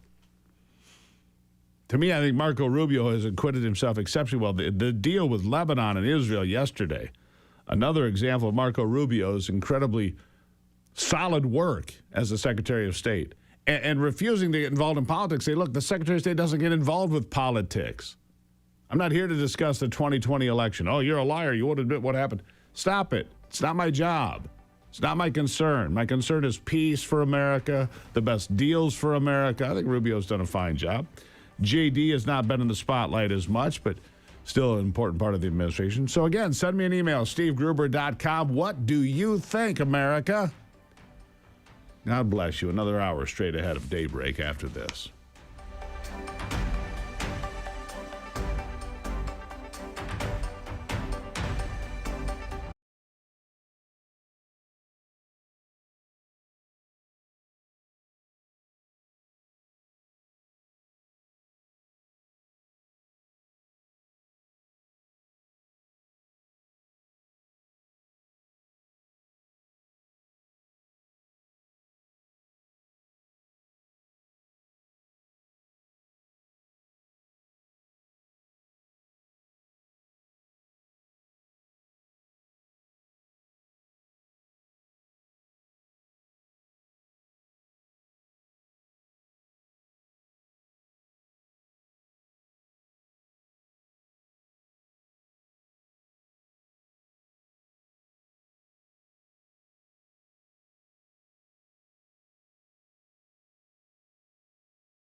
America's awake, and we're just getting started. The headlines that matter, the stories they won't tell you, and the voices fighting to be heard. This is your country, your morning, your daybreak with Steve and Ivy Gruber. A new hour starts right now. All right, welcome to it as we get into another brand new hour here of the program, fighting for you from the foxhole of freedom. The relentless pursuit of truth is what we're all about here. Wherever it may lead, that's where we will go. Good to see you this morning. Here are three big things for this hour of the program. Number one, GPS sending investigators back to sea in that missing woman from Michigan case that's in the Bahamas. We talked about it earlier, but Lynette Hooker is missing still. Number two, Donald Trump is going to nominate Todd Blanche to be the permanent attorney general, we're told. Can he get through confirmation? Who knows these days? We'll find out. And number three, we played this earlier, but man, it's getting a lot of attention. That's Al Green. Al Green has been in Congress for years and years. He's the guy who always gets thrown out of the Trump State of the Union address. He's the one that, puts up impeachment papers, the day that Trump takes the oath of office. That's sort of just utterly stupid behavior. He's out now because redistricting in Texas eliminated the chance of him getting reelected, thankfully, and he lost in the primary, thankfully, did Al Green. But another unhinged moment is really getting people's attention. Markwayne Mullin, the Secretary of the Department of Homeland Security, was on Capitol Hill yesterday. We were talking about all these circuses. We've talked about it throughout the day today. But this one really getting people's attention because Al Green is so far afield in everything. I want you to hear it again. Here it is. A racist, Mr. Secretary, would do what happened to Ruby. Are you calling me a racist? A racist. I'm asking a question. Reclaiming my time, asking to shut up. That's a pretty. Shut up. Up. Shut up. It's my time. I'm not going to let anybody call me a racist, Chairman. I never called him a racist. It's my time. It is, gentlemen, will suspend. You will not. Tell him to shut up. Tell him to shut up. I mean, where is the decorum? Where's the class? I mean, and this is just, it has people exploding all over social media. He's 80 years old. But he acts like a petulant child, and I'm good he's gone. We need less of that. He lost his primary race to another Democrat. He was removed from the State of the Union earlier this year. It's the second year in a row that he's been removed from the State of the Union for just, theatrics, political, just pulling stunts. And I was there at the Capitol for the State of the Union. He came out into the media group. And I didn't talk to him. I didn't care. I could have gotten an interview with him. I'm like, what's the point? Ivy jumped back in here, I think. I did. Ivy, good morning again. Good morning. Look, I look at this. I find it abhorrent. These people should be censored in Congress when they behave this way. Telling the Secretary of Homeland Security to shut up. He was actually censured, last year? Or it could have been this year, too, because of his comments and his behavior. Gee, I can't imagine why. This guy, I wouldn't let my children act this way. Exactly. Well, maybe, he's always acted this way, and he doesn't have any legislative, victories. What has he ever done? He's just a mouthpiece for the Progressive Democratic Party, and really that's it. He does a lot of talking and not a lot of acting. I know that you mentioned this last time. I don't remember. How long has he been there? 20 years? 20 years, yes. 20 years of this. And because of the redistricting, his district changed, and he was primaried out by another Democrat. Right. So he's gone. That's right. Thankfully. But how is it that other Democrats go, oh, that's fine. They don't say anything. He's not censored by Democrats. Do it. I mean, they're not as radical as he is, but they, you had the other bite that, who was it with Marco Rubio? Yeah. The woman from California, the representative from California. I have her name here somewhere. But she, she does the same thing. She just talks all over Rubio, and which, I do have a bite here that I want you to hear from Marco Rubio during his testimony yesterday. Anthony, do you have that? Let's play it. This goes right to the criticisms that I keep hearing from that side over there about us not spending the money because we got rid of a USAID program. USAID basically was a program, was a system that was completely devoid of our public policy. It operated almost as an independent State Department, and oftentimes USAID was operating in contravention and contradiction of what the embassy was trying to accomplish in the host country. And one of the complaints you would get from many developing countries is that they would get flooded with NGOs that were picked for them. These NGOs would then operate in the country without even coordinating with the government, doing whatever they wanted and pursuing what they wanted. And in some cases, it extended well beyond food and medicine. It extended to political interference and all sorts of other activities in these countries that were undermining the national interest and the credibility of the United States. Now, these compacts in particular are promising and exciting because they are government-to-government arrangements. No longer do we put money into a bucket and says, this is for vaccines, or this is for medical care, or this is for standing up clinics globally. We are doing it individually, country by country. And the reason why that makes sense is because every country has unique needs. Some country may need more help in some area than in others. But at the core of this arrangement that we're making with countries is their desire and our goal to ultimately help them build their own national health systems so that eventually they no longer are dependent on foreign aid. Did you hear what he said there? NGOs operated in other countries to purposely undermine and contradict U.S. State Department directives. That's right. Unbelievable. That's what they did. And so here's what would happen. USAID would put out this bucket of money. And it would be designated for Zimbabwe or wherever. And it'd be for new water wells. And in the end, less than 10% of the money would end up for new water wells. The rest was in, this study. Administrative costs. And this administrator and this person going over there, and this meeting and this hotel and this private jet, all of it. Exactly. And you wonder why we're broke? Right. Yeah. When I listened to this bite, I was just stunned at how much money, that they were operating like this, in other countries, which we kind of found out, but how much money went to them and how they just weren't doing any good. They're not helping people. Maybe there were a few. Yeah, that a few. Doing good. But primarily, and water and that's wells. why probably the Democrats are just, raising hell because it was a slush fund for them and their cronies. Exactly. It absolutely was, and absolutely has been for years. And that's why when USAID got gutted, they're like, oh my God. Right.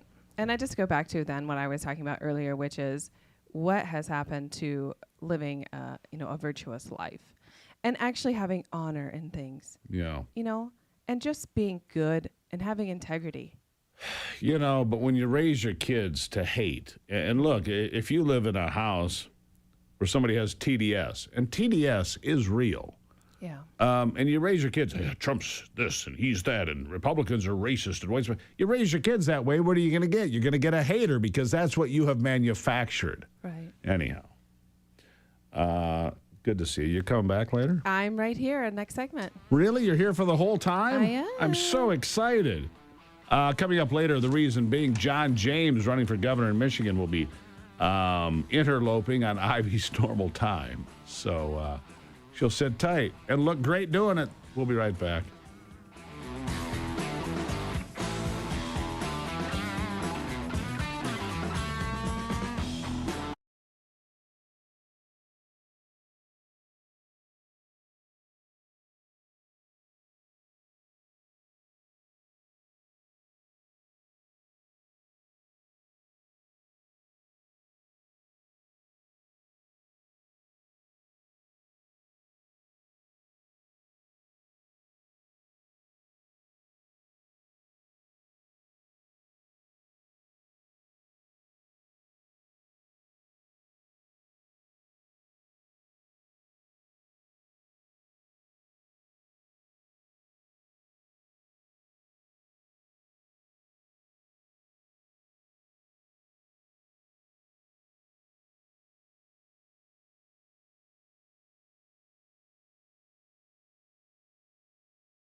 All right, welcome back. Ivy's still here. She's decided to pitch a tent and make camp right here in the studio. Woo!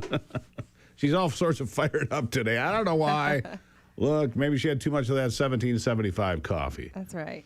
Which, This by is the great way, coffee, by the way. it is. This part of the program, I need to say, is brought to you by PuroClean's Veterans Initiative, PuroVet program. Veterans ready to be your own boss. Join a trusted brand and serve your community in a new way. 855-PuroVet or PuroVet.com. They've been a great partner, Ivy, and I like to give them a shout out. Mm-hmm. I do want to give them a shout out too, as we're on this topic. PuroClean is the company that is restoration for homeowners if you have a fire or a flood or something like that. And they've done an extraordinary job on our home that They caught have. fire about a year ago. Actually, it was actually October of 2024 now, how That's time right. flies. It's been a year and a half. Not their fault. Not their fault, but They've done a great job. done such a great job, help us completely reimagine the space, and they've done extraordinary work. So if you are in need of such a thing, definitely look them up, PuroClean, and they have a great program for veterans, Yeah. PuroVet, if you want to own one of their companies. There you go. Own a So, franchise. yeah. What's on your mind? I want you to hear a bite, and we can, from Senator Josh Hawley. He has a minister of the National Center for LGBTQ Rights, and he is questioning him. But I want you to hear it, and we'll talk about it. All right. Go ahead. You know, we're seeing things like what you wrote, Mr. Minter, in your book from 1999. You wrote, let's just look at this, that children as young as 2 years old can have gender identity dysphoria and things like boys rather, who want to avoid rough and tumble play in competitive sports who show little interest in cars and trucks may be gender dysphoric.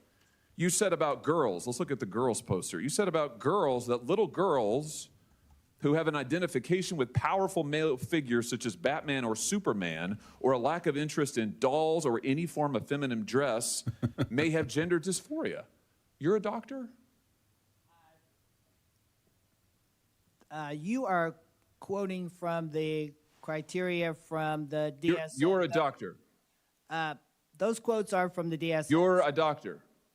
I am a lawyer, and those quotes are from the DSM. You're a trained therapist.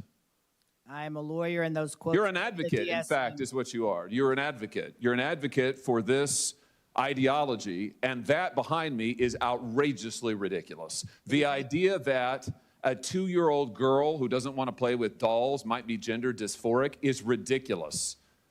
It is outrageous, and it is time to say so. I don't care what labels you put on it. I don't care how many different titles you put on it in your books. It is absolutely outrageous. Well done, Senator. Okay. Let's pick apart what he said there. Right. 2 and 3-year-olds, if you were a girl and you like Superman, you're gender dysphoric. If you're 2 and you're a young girl and don't like Barbies, you're gender dysphoric. Okay, I'm like thinking to myself, I hated I was not a Barbie girl growing up. Okay, I was super tomboy. I was still a girl. Look. And that's okay. I liked playing with trucks more. I would build the Barbie houses. You know what I love to do?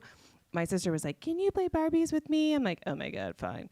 So I would build the Barbie house. I would construct it and it would be super cool, and then she would play with the Barbies and then I would go about doing something else. Right. But I'd be down with creating the space. So, Ivy, during the course of our relationship, going on close to 15 years now, you are a wing shooter, a fly fisherman, a moose killer, a deer killer.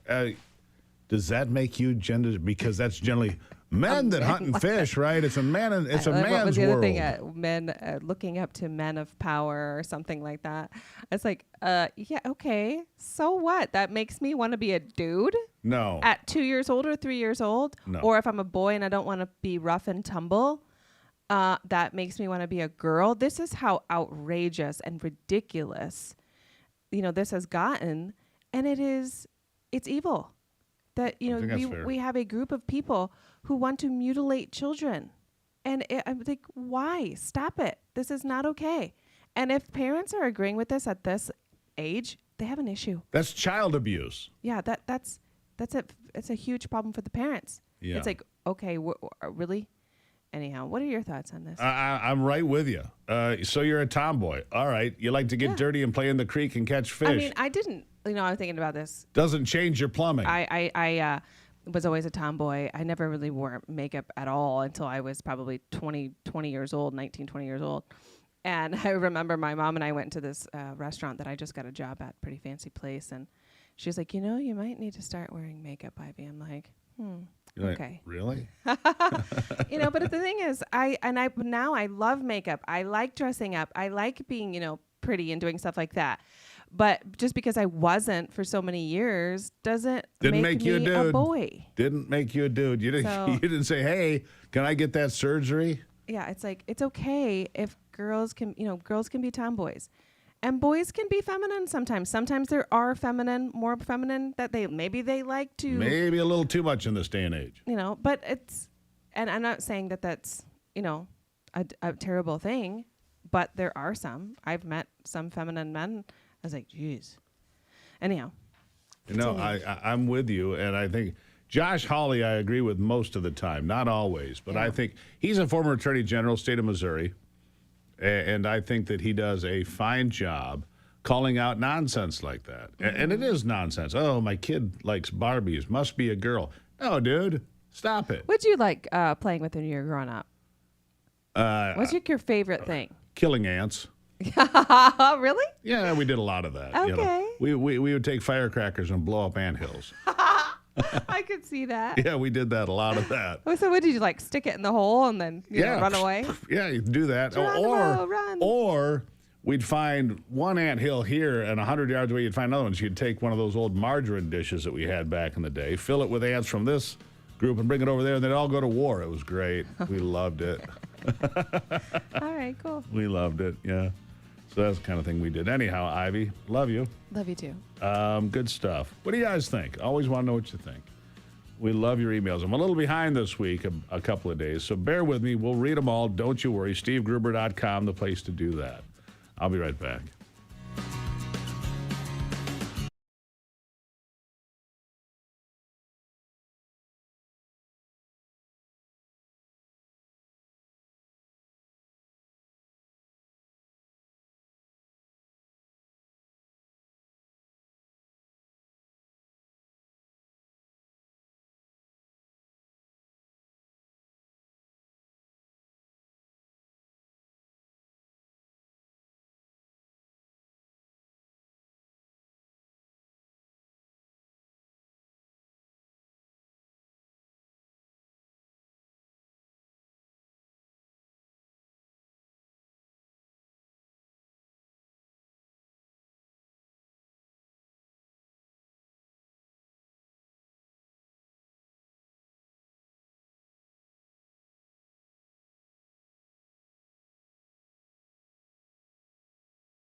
All right, here we come.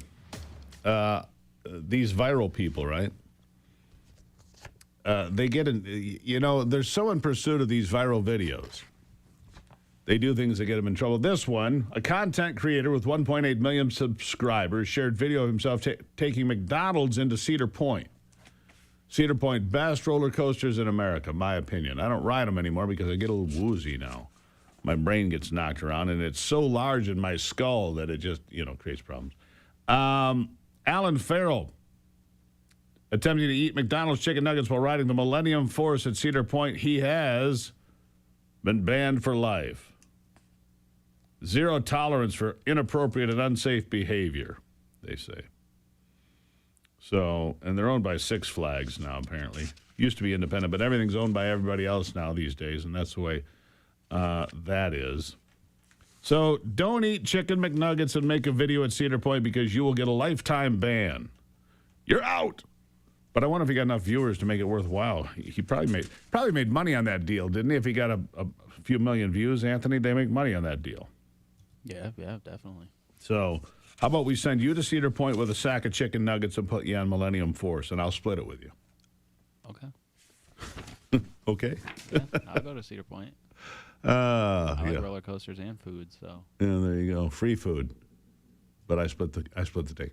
If you're tired of hard water ruining your appliances, staining your sinks, drying out your skin, well, I've got a solution for you. Here in Michigan, Wolverine Water Systems have been delivering pure, clean, great-tasting water for Michigan families for 75 years. Whether it's well water or city water, the American-made, and that's key. The American-made water softeners and filtration systems are custom-built to fix your water problems. What do? It's simple. Visit WolverineWaterSystems.com. Get a free in-home water test today. WolverineWaterSystems.com. Pure clean water, WolverineWaterSystems.com. Paul Mahaney, our good friend over there, unless he's out walleye fishing and hogging them because he's having a great year out fishing. He told us so. He brought us some walleye. Best we've ever had, by the way. Thanks, Paul, for that. Greatly appreciate it. He's a Michigan man. WolverineWaterSystems.com is a Michigan company that you can trust. I'll be right back.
All right, welcome back to it.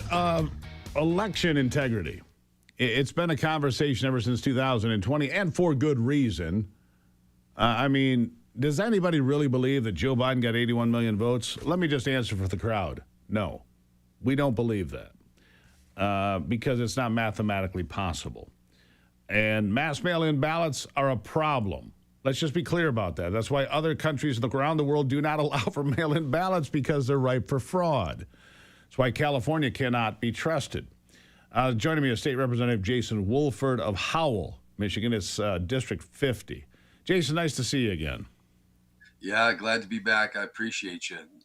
In your earlier segment, you got me all messed up thinking about roller coasters and chicken nuggets. So, yeah, might get some indigestion. I used to love roller coasters, but the last time I went, I didn't feel well afterwards. Cedar Point, because that's where all the people from Michigan go to Cedar Point, right? It's what we do. Oh, yeah.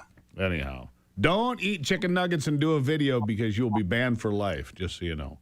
You got it. All right, so tell me about securing Michigan elections, because you've got a Secretary of State who refuses to do what is required by law, which is clean up the voter rolls, even though it's required by the Constitution. Michigan voters said so. You've got them fighting the federal government to not release any information about our election rolls, because they don't want to get caught with people on there that are dead or have moved or whatever. Look, this is just common sense stuff. We don't want people voting that are not citizens. We don't want people voting that live in Ohio or Florida or wherever. We don't want people that died 10 years ago to be casting ballots. I don't find this very difficult. Why is it such a lift? Right. I mean, especially with this bill that I put forth, it's should be a nonpartisan issue. It's simply saying that if you're going to register to vote going forward, not people who are already registered, people that are registering to vote, you're going to have to prove your citizenship. This should be citizens only voting. And this bill specifically is for state and local elections. And so, we've heard the Democrats say that if you're if you're a minority, somebody like my wife who happens to be Mexican, the Democrats say that because she's a woman and she's a minority, that she can't figure out how to bring in documentation should she have had to register to vote. Yeah, Jason, why don't you go ahead and tell her she's not smart enough to vote? See how that goes over at the dinner table. Let me tell you something. She's a Marine just like me, and she's still in shape. So she chewed me out real quick. I wouldn't be eating chicken nuggets or doing much anymore in my life. You wouldn't be chewing. Yeah. Right. I mean, it is so ridiculous, and it's so, to me, it is the most racist, offensive thing to say. You're black. You obviously aren't smart enough to get a driver's license. Really? Really? Right. Yeah, it's unbelievable. And I mean, we've seen that there's cheating. The Democrats know there's cheating. Independents, Republicans know they're cheating. And we're trying to fix that. And they're fighting so hard. And this is what I tell the people sitting on the left of me in the aisle. I say, look, if I'm that ignorant, if this is truly not an issue, if this is something that is not a big deal, well, then appease me. Appease the 80% of Americans that do believe that this is something, and simply pass these bills and get them through, and we'll move on, and you won't have to spend money and your time and your emotions. But they don't, because they know that it's affecting their voter base, these people that are cheating, illegals, you name it.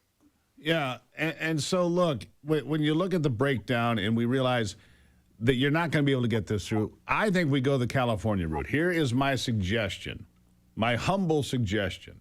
Let's do what California is doing. It's on the ballot this November in California, all of this stuff. And you should pull a card from the Democrat playbook. Whenever they needed a boost in an election, they'd put something on there they knew would attract voters to their side, like marijuana, for example. Easy example. Put it on the ballot. You get a lot of people that are more left of center that turn out. You get people from the right that vote for it as well. But by and large, it's a left-leaning deal. Put vote integrity on the ballot in November of 2028, and you will have a great election in Michigan, because so many people will turn out and we will pass it. Hey, how about this? Put gender ideology on the ballot and say we don't want boys and girls sports. It's a 90-10 issue. Put that on the ballot November of 2028. I'm being serious, because people will turn out in mass and support your side of the ticket.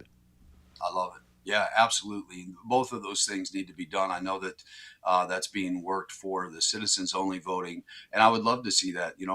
We should definitely take up that initiative and get that. My bill that passed the House, keeping men out of women's sports, I should say perverts or lack of men in women's sports. it came with death threats. The party of love and peace and kind words.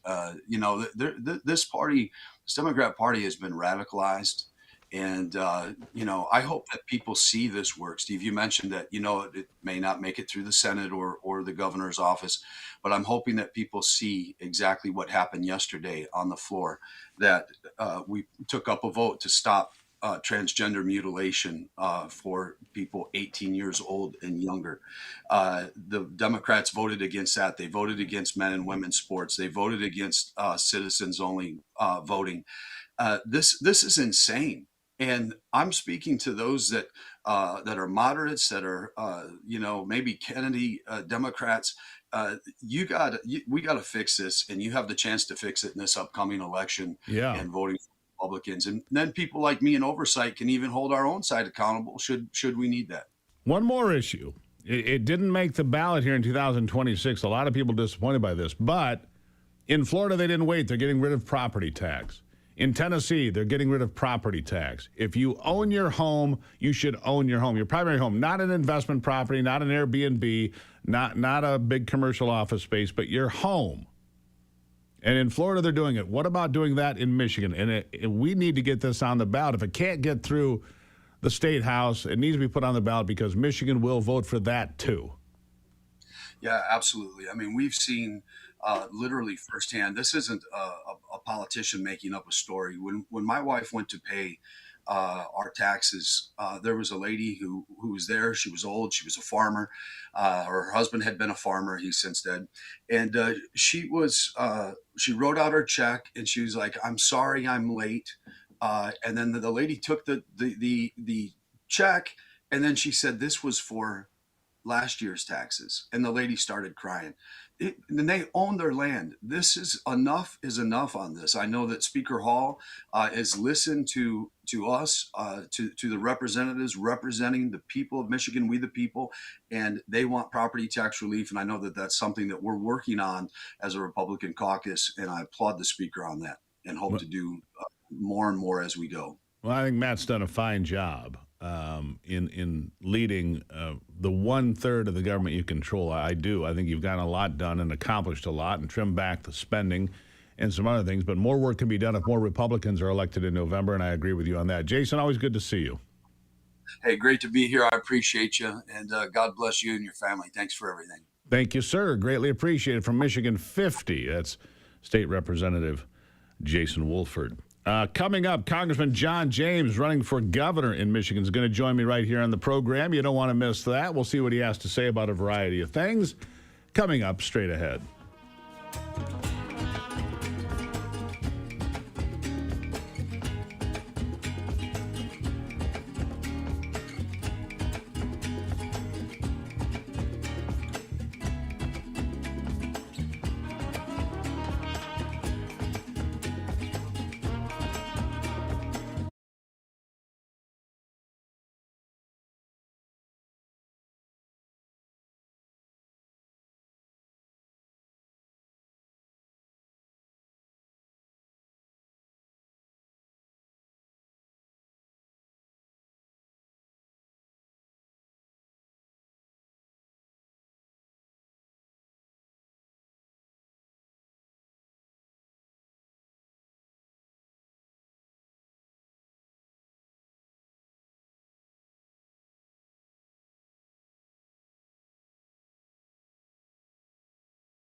Well, some say it might be the biggest election of our lifetimes. Look, we just came through the primaries in California, and Republicans outperforming expectations remarkably.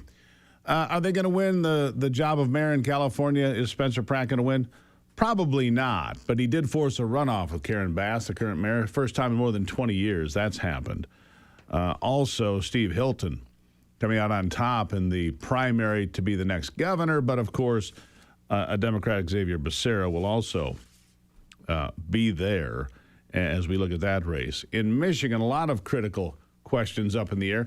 It looks to me like Michigan could elect a Republican senator for the first time in a couple of decades. And after 8 years of Gretchen Whitmer, it looks like the Republicans have a pretty good opportunity to pick up the governor's mansion as well. He's on hold now. John James is joining me now. He's a member of Congress currently representing Michigan 10. He's running for governor. Polling puts him in the lead, has for a while, but the race is tightening some. Congressman, thank you for being here. Of course. Thanks for having me. Appreciate it. Greatly appreciate it. All right. So I didn't realize this until I did some reading here today, but you've been directly impacted by Lyme disease. And I bring that up because the tick population in the country right now is booming. And it's something that you are affected by personally, correct? Yes, of course. And it's something that a lot of Americans and most of your readers are affected by. But the terrible part about it is we don't know. This is one of those creeping illnesses that may manifest itself in just being tired, being irritable, being sore. And you might chalk it up to a number of things that could be wrong. You know, you go to Google and see what might be the issue. But underlying symptoms are things that are associated with tick-borne illnesses, Lyme disease. And the kicker about it is, even if you get a standard test, you might clear, you might pass. But unless you get specific tests, you're not going to be able to actually tell if you have Lyme disease. This is why Secretary Kennedy, the leader of the MAHA movement, Make America Healthy Again, is actually proposing war, leading this effort against tick-borne illnesses and Lyme disease. My family, my wife and my children have these issues that cause fatigue and autoimmune conditions and even in some cases neuropsychological issues. But proper diagnoses, we can actually reverse these issues, and RFK agrees. He's leading the effort, and I've been supporting those efforts in Congress, and we're going to make Michigan healthy again with our efforts in Michigan when I become governor. So testing is incredibly important. Is that something that, obviously, if the Health and Human Services Secretary Kennedy is pushing it, it's something you'd like to see at the federal level, but if you were governor of the state of Michigan, would you do more here? Oh, absolutely. I would absolutely do more at home in Michigan, especially because way back in, it seems like ages ago, but it was just last year, 2025, two Western Michigan University bioethicists, if you can call them that, suggested that it was morally obligatory to release ticks to infect people with this disease called alpha-gal disease. And if you're not familiar, it makes people allergic to red meat, so they don't eat animals. This is how crazy the left has become, sacrificing humans for their climate change agenda. Well, WMU since deleted that paper from its website, but the effects are still around. And so we need to make sure that we are making folks resilient to the extremism, making sure that we have testing that's accurate so that we can keep Michigan healthy. And I think that Michigan needs to lead the way. Cancer is rising around the country. Tick-borne illnesses are rising around the country. And I'm going to do everything I can to make Michigan safe and to make Michigan strong. Yeah, and on to that, I want to extend that a little bit into a pesticide liability shield. You want it out of the Farm Bill. Look, if they're putting chemicals out there that are harmful to people, and there's research that's done, why do all these big companies, big pharma, big pesticide, big ag, big food, big everything, why do they get a free pass? Well, they don't anymore. The House passed the first farm bill since 2018 with Republican leadership. This was also the biggest win for clean food that we've had in my lifetime. What you were talking about, Steve, is there is a provision in the past to shield pesticide makers from getting sued if their product made people sick. We stripped that out. I voted for the amendment, and it passed. And because, like I mentioned, cancer is on the rise. We absolutely have to have clean air, clean water, safe food, and protecting our farmers while also protecting our food supply. For far too long, the priorities have been messed up, and a lot of these big companies, frankly, not only own the companies that make the pesticides, but they actually own the pharmaceutical companies that are meant to treat the cancer that is caused by the pesticides that are being sprayed. So this goes deep, and no pun intended. These roots need to be pulled out. We need to hold these big companies accountable, and we need to do everything that we can to make sure that we support our farmers and that we have cleaner food as well. As we head towards the finish line and toward the primary August the 6th, I do want to ask you about this. Perry Johnson was on the program this week, and he said you voted for this kill switch in cars. He said he very much opposes it. What is your rebuttal to Perry Johnson on the kill switch in cars? Why would you support it or not support it? Well, first of all, Perry Johnson's a liar. I never voted for a kill switch bill. I voted for Trump's Department of Homeland Security funding. At the White House's request, I voted against a Never Trumper poison pill led by Thomas Massie amendment intended to derail the American president's agenda. President Trump signed my bill to push back on Biden-era EV mandates, Biden-era mandates, and I'm the first Michigan member to lead the anti-kill switch bill here in Congress. Perry Johnson would have voted to defund ICE, Customs and Border Patrol, maintain Biden's open borders, and defy the president. This is also someone who spent $30 million to primary the president in 2024, said that he was scared to debate, and said he wouldn't show up. So I would be careful where we get our information from, Steve, and make sure that we share the truth. And the truth is, Perry Johnson's lying. You can go and check for yourself. HR 1137. HR 1137. I was among the first dozen or so co-leaders on this bill, and I'm the first Michigan congressman to lead this effort. I'm on the Committee of Jurisdiction. We're going to be working hard to make sure we get this through Congress, because under no circumstance should the government be spying on the people. And, John, that's why I asked you. You have a right to respond, and respond you did, sir. Thank you for being here. Of course. Thank you, Steve. Really appreciate it. We'll be right back after this.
Those fighting words. Yeah, okay. So here's my suggestion. I will moderate a debate between John James and Perry Johnson. You know, I'll keep them at a safe distance so no haymakers are thrown, right? But those two currently are the two leading candidates according to the polls. Mike Cox running a strong third, though, now. And some of the polls, Mike Cox as high as 20%. So you've got a lot going on here. And look, I'd love to host a debate between these guys. I would. I'd like to get it dialed in and put together. And I'm volunteering right now. I'll put the three of them together. But I think obviously the sparks will fly between John James and Perry Johnson. So there you have it. Interesting to say the least. Steve, when is the primary, the Republican and Democratic primaries? Are they the same day? Yes, sir. August the 6th, I believe. Okay, good to know. Yeah. And so it's all coming down to that. And thanks for the question, Brock, because, look, you need to get out and make sure you get the best candidate, the one you like. In order for your candidate to make it to the general election, your candidate has to get through the primary. That's the way that is. And obviously, there's some competition going on based on what we just heard from John James. And it was a fair question, obviously, because Perry Johnson was on, was it yesterday? And he said, well, he voted for the kill switch. That's right, Anthony, right? Just yesterday. Yeah, and he said he voted for the kill switch, which we all hate the kill switch. And John James says, no, I did not. In fact, I don't like the kill switch either. So that's what campaigns are about. That's what elections are about, getting as much information to you as humanly possible. But I think whoever comes out on top has a very good chance of becoming the next governor in the state of Michigan. We'll see how that all comes to pass. Fight the good fight. Keep the faith. God bless America. I'm Steve Brewer. This is Daybreak.